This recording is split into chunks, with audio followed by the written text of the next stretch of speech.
warahmatullahi wabarakatuh. Oke, untuk pertemuan yang pertama kali ini, selamat datang di kelas 10. Kalian akan mempelajari mata pelajaran kimia yang di SMP atau MTS tidak ada. Tapi saya yakin apa yang nanti kita pelajari sebagian sudah kalian dapatkan, sudah kalian tahu ketika kalian masih di SMP atau di MTS. Perkenalkan, saya Norifaan, guru mapel kimia kalian. Untuk bab yang pertama, kita nanti akan belajar tentang hakikat ilmu kimia, peranan ilmu kimia, metode ilmiah, dan keselamatan laboratorium. Yang pertama, peranan ilmu kimia dalam kehidupan sehari-hari sebenarnya sudah dapat kita amati, kita rasakan, dan kita jumpai dalam kehidupan sehari-hari. Misalnya ada ini apa? Sampo ya. Sampo, sabun, deterjen. Nah, itu merupakan contoh kimia dalam kehidupan sehari-hari. Ini adalah contoh obat. Ini contoh obat promah. Obat, semua obat, obat-obatan itu adalah produk dari kimia. Kemudian ada ini tabung oksigen yang sekarang sedang banyak diburu untuk penderita COVID-19. Ini adalah mengandung juga kimia.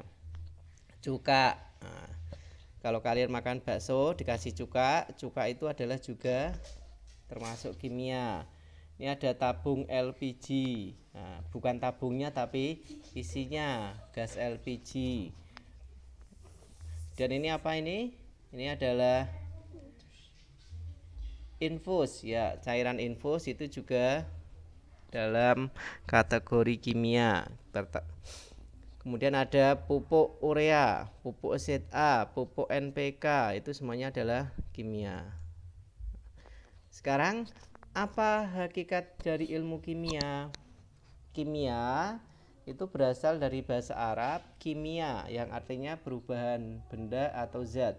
Jadi kimia itu perubahan benda atau zat. Atau kalau dalam bahasa Yunani adalah kemia. Ilmu kimia adalah ilmu yang mempelajari mengenai komposisi, struktur, sifat zat, serta perubahan. Ada juga buku yang menambahkan dan energi yang menyertainya. Materi, apa itu materi? Bukan materi uang ya, tapi materi dalam kimia adalah segala sesuatu yang memiliki massa dan memiliki volume atau menempati ruang. Materi dibagi, yang pertama ada atom atau unsur, yaitu zat yang paling sederhana yang tidak dapat dibagi lagi. Misalnya atom hidrogen, atom karbon C, nitrogen N, klor Cl. Jadi kalau dalam kimia atom-atom itu dilambangkan dengan bola kecil atau bulatan kecil. Kalau ada atom 2 atau lebih bergabung, nanti akan membentuk molekul. Molekul ada dua, yang pertama ada molekul unsur, yang kedua ada molekul senyawa. Molekul unsur dan molekul senyawa bedanya di mana? Kalau molekul unsur itu zatnya atau gabungan unsurnya itu adalah sama. Misalnya H bergabung dengan H akan membentuk molekul H2. Kalian perhatikan dia sama ya. Kemudian molekul nitrogen atau gas N2, N bergabung dengan N. Molekul gas klorin atau Cl2, Cl dengan Cl itu adalah molekul unsur. Cirinya apa tadi? Unsurnya sama. Sekarang kalau molekul senyawa itu adalah unsurnya berbeda. Contohnya adalah senyawa H2O. H2O itu apa? Air. Jadi air itu terdiri dari satu atom oksigen yang diwarnakan biru, kemudian ada dua atom hidrogen di kiri kanannya. Jadi satu atom O mengikat dua atom H. Kemudian senyawa CO2 atau karbon dioksida. C-nya berarti yang tengah, yang merah, O-nya biru di kiri kanan, ini beda. Kemudian senyawa CH4, karbonnya biru, H-nya putih, ini ada 4. Senyawa H2SO4, S-nya ini yang kuning, O-nya biru ada 4, H-nya ada 2. Ini adalah senyawa. Jadi kalau molekul unsur itu sama, kalau molekul senyawa berbeda. Ada materi lain yaitu adalah ion. Bedanya apa? Ion adalah boleh atom, boleh molekul, tetapi yang mempunyai muatan listrik. Muatan listrik kan ada 2, ada muatan positif, ada muatan negatif.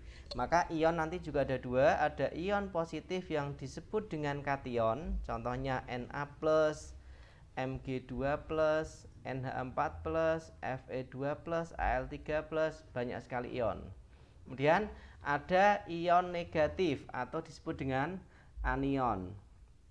Contohnya adalah Cl-, O2-, NO3-, SO4-2-, PO4-3-.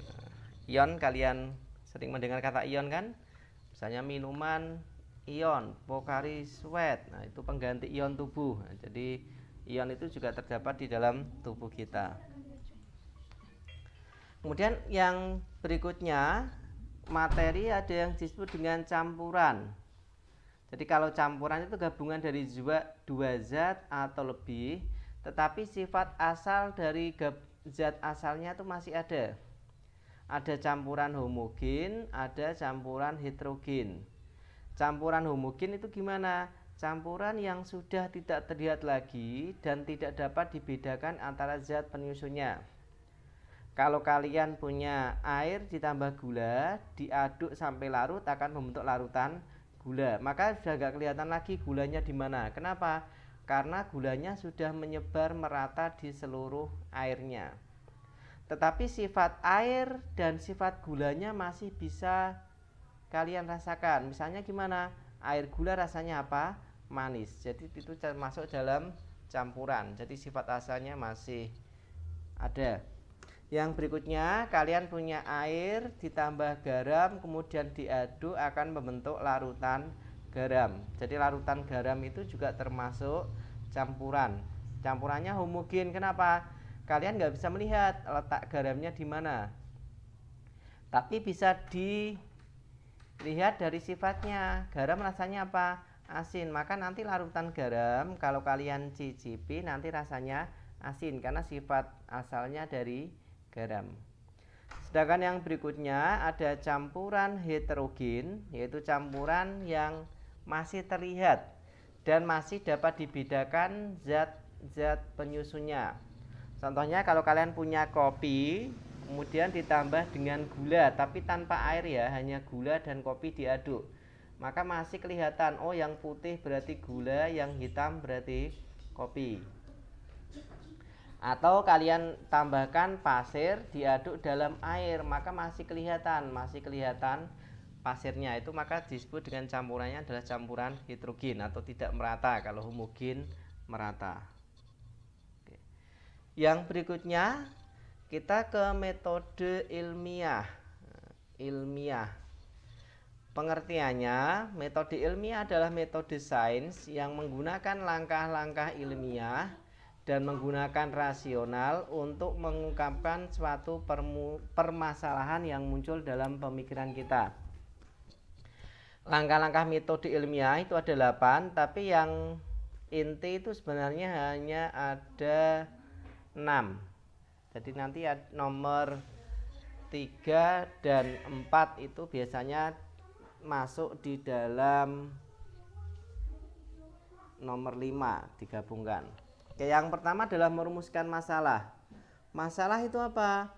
Masalah adalah harapan dengan kenyataannya tidak sama, itu namanya masalah.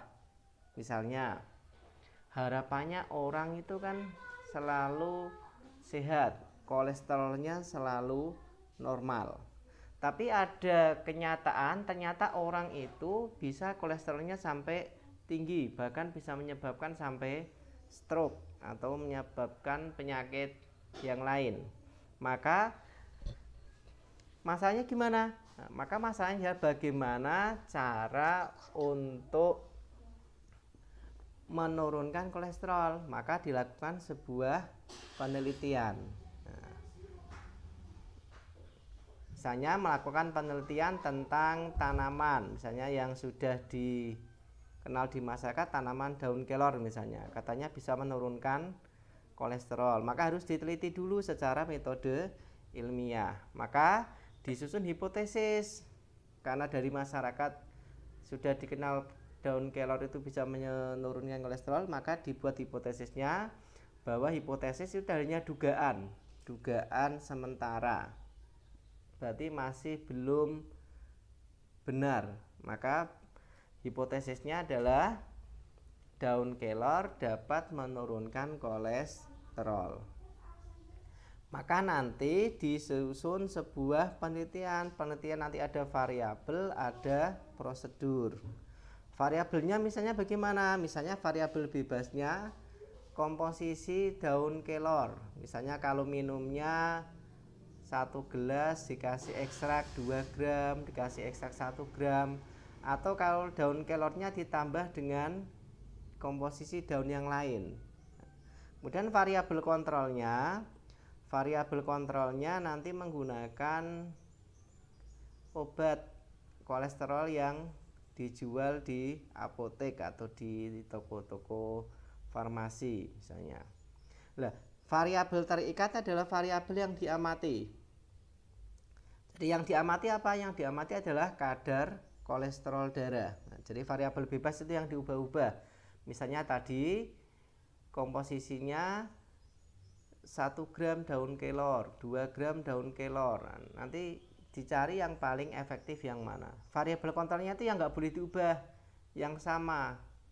Misalnya yang ada percobaan, misalnya menggunakan kelinci percobaan atau menggunakan tikus putih sebagai bahan percobaan, nanti yang satu diberikan, yang satu tidak. Gunanya apa kontrol? Gunanya untuk membandingkan antara eksperimen dengan yang tidak. Misalnya dikasih daun kelor kolesterolnya turun, yang tidak dikasih turun, kan berarti ini nggak ada pengaruhnya. Maka kontrol itu berfungsi untuk mengontrol. Jadi bahwa perlakuan atau tindakannya itu memang memberikan pengaruh.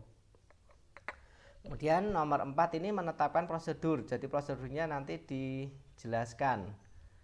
Misalnya dibuat ekstrak, kemudian disuntikkan ke tikus putih, kemudian diukur kadar kolesterolnya tiap berapa hari atau sehari berapa kali, itu ditetapkan di dalam prosedur. Nah, hasil prosedur nanti akan dikumpulkan datanya, dicatat. Hari pertama kolesterolnya dicatat misalnya 250. Hari kedua dicatat, oh ternyata turun 245. Jadi sampai berapa waktu penelitian yang dibutuhkan, misalnya sampai 10 hari atau 15 hari, nanti semuanya dicatat. Itu namanya proses pengumpulan data. Nah, setelah diperoleh data, nanti akan diolah dan dianalisis datanya. Jadi yang komposisi variabel bebasnya tadi yang 1 gram bagaimana grafiknya, semakin turun atau kadang naik kadang turun. Yang 2 gram bagaimana? Ini digunakan untuk menguji hipotesis, apakah tadi setelah diberikan ekstrak daun kelor turun atau tidak kolesterolnya. Ini diuji. Kalau sudah, nanti dibuat kesimpulannya. Dari kesimpulannya itu hasil dari data yang diperoleh selama penelitian, kemudian dianalisis, kemudian dibuat kesimpulan. Yang terakhir nomor 8, ini biasanya supaya penelitian kita itu bermanfaat, berguna bagi yang lain, sekaligus nanti bisa untuk lebih memberikan peneliti-peneliti yang lain untuk pengembangan, nanti dipublikasikan. Biasanya metodenya menggunakan publikasi di jurnal. Jadi nanti semua orang bisa mengakses. Kalau ada yang bertanya, kemudian kalau ada yang memberikan saran, usul, nah nanti dalam forum itu akan bisa mengkomunikasikan hasil penelitian kita. Jadi kita harus sebagai orang sains, orang IPA, maka kita harus memiliki sikap ilmiah. Sikap ilmiah yang pertama itu harus ingin tahu. Jadi harus sikap ingin tahu ini yang paling utama. Jadi seorang ilmuwan itu harus punya sikap ingin tahu. Yang kedua, sikap kritis. Kemudian sikap terbuka, jadi mampu menerima masukan dari orang lain. Kemudian objektif, jadi menilai sesuatu itu objektif, tidak berdasarkan penilaian yang subjektif. Kemudian menghargai karya orang lain, kemudian berani mempertahankan fakta. Jadi kalau fakta dalam ilmiah itu nggak bisa dibantah, karena berdasarkan hasil penelitiannya memang seperti itu. Dan bersikap futuristik atau berpandangan jauh ke depan. Misalnya sikap ilmiah itu orang kalau dulu misalnya ada yang suka makan pace atau mengkudu, nah itu kenapa toh? Kadang kok direbus katanya bisa menyembuhkan sakit perut. Nah, maka kalau kalian punya sikap ilmiah, maka apa ya yang ada di dalam kandungannya? Nah, kemudian nanti bisa dilakukan penelitian. Jadi banyak sekali yang ada di dalam kehidupan kita yang mungkin diperoleh dari orang-orang tua kita, ternyata itu sebenarnya ketika mereka memanfaatkan sesuatu itu ternyata ada aspek secara ilmiah, cuma mereka belum membuktikan. Nah, tugas kita nanti adalah bagaimana kita bisa membuktikan secara ilmiah dengan melakukan penelitian ilmiah. Ini contoh penelitian, ini saya ambil dari jurnal di internet. Misalnya pengaruh pemberian kombinasi ekstrak daun kelor dan ekstrak daun salam terhadap penurunan kadar kolesterol total darah pada tikus putih. Jadi memang untuk penelitian-penelitian yang berkaitan dengan obat itu tidak bisa langsung dipraktekkan kepada manusia. Jadi misalnya contohnya obat COVID itu tidak boleh, namanya ada tahapnya, ada tahap praklinis, ada tahap klinis 1, klinis 2. Nah, ini termasuk dalam kategori yang tahap praklinis. Jadi sebelum diujikan ke manusia. Fungsinya apa? Fungsinya sebenarnya untuk mengetahui keamanan dan keefektifan. Jadi kalau kita lihat contoh dari penelitian ini, kita bisa menentukan variabel bebas. Variabel bebas itu berarti yang diubah-ubah. Kemudian variabel kontrol dan variabel terikat. Variabel kontrol itu berarti yang dikontrol, sedangkan variabel terikat adalah variabel yang diamati. Variabel bebasnya adalah dosis kombinasi ekstrak etanol daun kelor dan daun salam. Jadi daun kelor dan daun salam itu diekstrak. Kombinasinya bagaimana? Ini diteliti 1:1 misalnya. Daun kelornya 1 gram, daun salamnya 1 gram. Atau 1:2 yang kelornya 1 gram misalnya, yang salamnya 2 gram. Atau 1:4. Nanti semuanya kombinasi diteliti. Fungsinya apa? Nanti dicari kombinasi mana yang menurunkan kolesterolnya paling bagus. Sedangkan variabel kontrol nanti ada tikus yang diberikan kombinasi ekstrak daun kelor dan daun salam, ada tikus yang tidak diberikan, yaitu yang tidak diberikan nanti dikasih suspensi atorvastatin ini untuk menurunkan kolesterol, jadi kolesterolnya stabil. Kemudian ada variabel terikat, itu yang diamati adalah kadar kolesterol darah tikus putih. Jadi nanti diuji kolesterolnya. Oke, sekarang yang berikutnya manajemen laboratorium. Ini kalau di laboratorium itu harus ada perencanaan, pengorganisasian, penggerakan serta pengawasan. Jadi di lab terutama lab kimia itu kan banyak sekali bahan-bahan yang berbahaya. Jadi ini bertujuan untuk mengatur, memelihara alat dan bahan yang ada di laboratorium untuk menunjang keamanan dan keselamatan kerja. Jadi nanti kalau kalian sudah masuk tatap muka, bisa kita praktikum di laboratorium, maka nanti harus diperhatikan yang pertama adalah tata tertib. Jadi tata tertib laboratorium itu dibuat demi keamanan dan keselamatan kerja di lab. Yang perlu diperhatikan juga nanti adalah sifat dari zat atau material safety data sheet. Jadi tiap zat itu punya karakteristik yang berbeda-beda. Ada zat yang mudah terbakar, misalnya alkohol, ether. Maka kalau menyimpan atau menaruh tidak boleh dekat dengan api. Kemudian ada yang bersifat korosif, misalnya apa? Asam-asam kuat, misalnya asam klorida, HCl, asam sulfat. Itu kalau kalian nggak hati-hati, misalnya terkena tangan nanti akan bisa gatal-gatal. Kalau sedikit, kalau banyak nanti bisa korosif. Itu kalau kena kain juga nanti bisa berlubang. Ada yang bersifat racun, ini yang berbahaya, maka harus diperhatikan dulu. Ada yang mudah meledak. Contoh misalnya ada logam natrium, itu juga kalau terkena air dia akan terbakar. Maka kalau menyimpannya nggak boleh di dekat air, maka disimpannya di dalam minyak tanah. Itu terkait dengan alat dan bahan di laboratorium.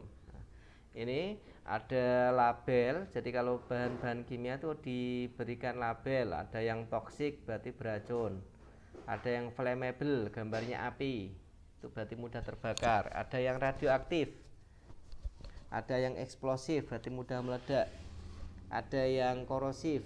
Kalian lihat berarti kan gambarnya terkena tangan itu nanti tangannya akan berlubang. Kemudian ada yang iritan, iritan itu nanti bisa menyebabkan iritasi, misalnya natrium hidroksida atau NaOH atau soda api. Ada oxidizing agent atau zat pengoksidasi. Ini harus kalian perhatikan baik-baik. Ini contoh alat-alat yang ada di laboratorium. Ini memang kita nggak bisa ketemu di lab. Ini hanya sekilas kami sampaikan contoh yang sering digunakan. Ini adalah apa? Tabung reaksi ya. Yang ini wadahnya namanya rak tabung reaksi. Kemudian yang bawahnya ini adalah pipet tetes. Kalau yang bawahnya namanya pipet volume. Ini kalau netes-netes ini maka pipet tetes. Ini pipet volume ada volumenya untuk mengambil larutan sesuai dengan volume yang kita inginkan. Ini disebut dengan gelas ukur. Jadi gelas yang ada volumenya, ada ukurannya, ada yang kecil sampai besar. Kemudian ini karet penghisap, ini pipet volume. Kemudian untuk mengambilnya menggunakan karet penghisap. Ini ada gelas kimia. Nah, untuk mengambil zat atau larutan-larutan ini adalah Erlenmeyer, biasanya untuk titrasi. Ini ada timbangan, ini ada timbangan neraca analitik biasa, ini ada timbangan digital. Ini adalah labu ukur. Kemudian ini ada lumpang dan alu, ini ada buret, ada pembakar spiritus, ada kaki 3, ini yang atas namanya kawat kasa. Jadi kalau mau membakar diletakkan di atasnya. Oke, untuk pembelajaran kali ini cukup sampai sini ya. Nanti kita diskusikan di Google Classroom. Oke, saya Ri. Assalamualaikum warahmatullahi wabarakatuh.